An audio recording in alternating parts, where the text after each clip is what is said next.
Welcome to Mastering Machines, where we discover tomorrow's reality.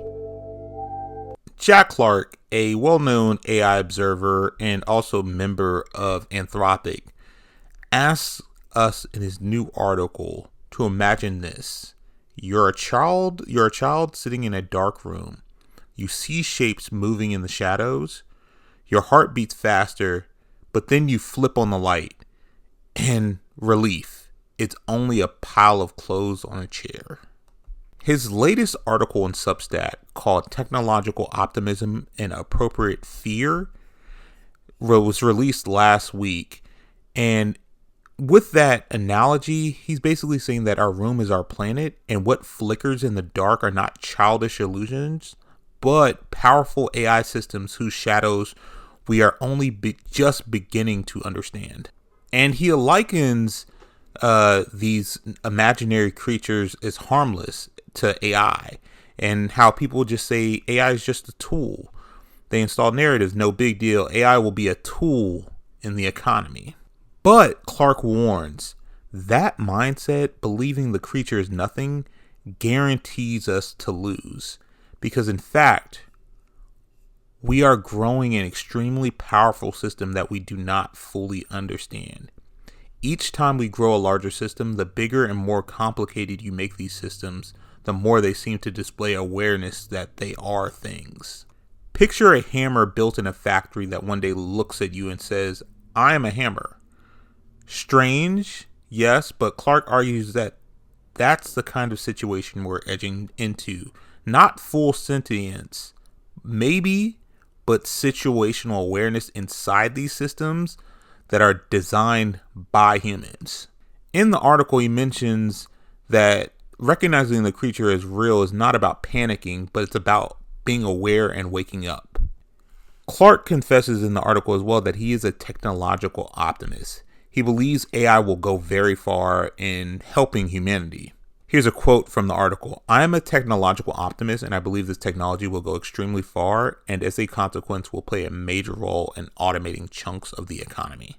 He even traces his own journey in the article from technology journalist printing ARXIV papers to witnessing the deep learning leap in 2012 to then working at OpenAI and seeing how throwing compute, data, and scale began to actually rewrite the possibilities of what AI could do. But here's the nuance with his perspective.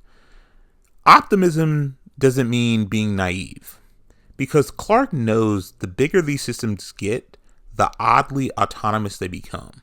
They start to act like tools while simultaneously behaving like agents. That gap is where surprises and risk live. Clark's phrase of appropriate fear is quite apt. It's not fear for fear's sake, but fear aligned to what is actually happening with the expansion of these AI systems. He has a great quote where he says, it would be extraordinarily arrogant to think working with a technology like this would be easy or simple.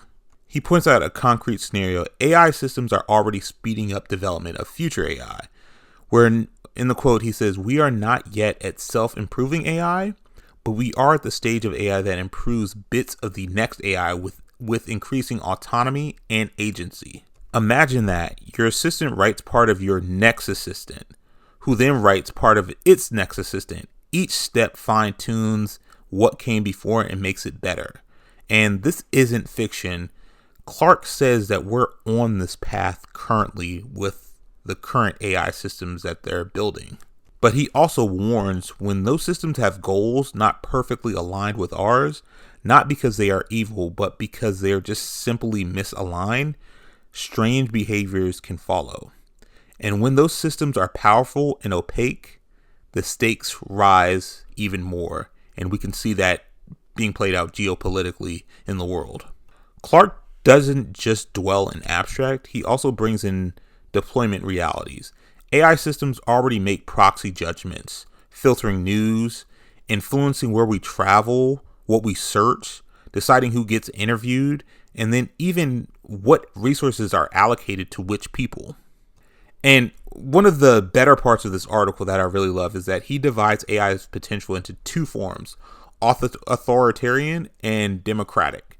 Authoritarian systems are built and governed by a few and prescribe our directions and outsource our human judgment, while democratic systems are shaped to leave space for initiative, improvisation, and human agency. Consider access, right? On one hand, the most capable models cost billions, running giant data centers, typically by these elite tech companies, while on the other, fine-tuning open models or distilling smaller versions means universities, startups, even committed hobbyists can actually participate in AI while, making it their own.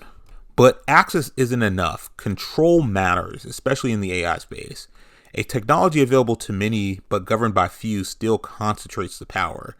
And that's one of the core dangers that Clark highlights in this article. Clark's prescription is clear: demand transparency and ask for economic data, mental health impact data, and child safety data when it comes to these AI systems. And also build systems that are revisable, open to adaptation, and contestable. And when it comes to humans, cultivate the practice of human autonomy. Choose, deliberate, and experiment. Because our question today is the same as it was in 1939 when planners built their perfect cities, will we rule our machines or will they rule us? This time, the machines think or at least act as though they do. Technological optimism is our compass, while appropriate fear is our map. Thank you for listening to my video. This has been Master Machines, where we discover tomorrow's reality.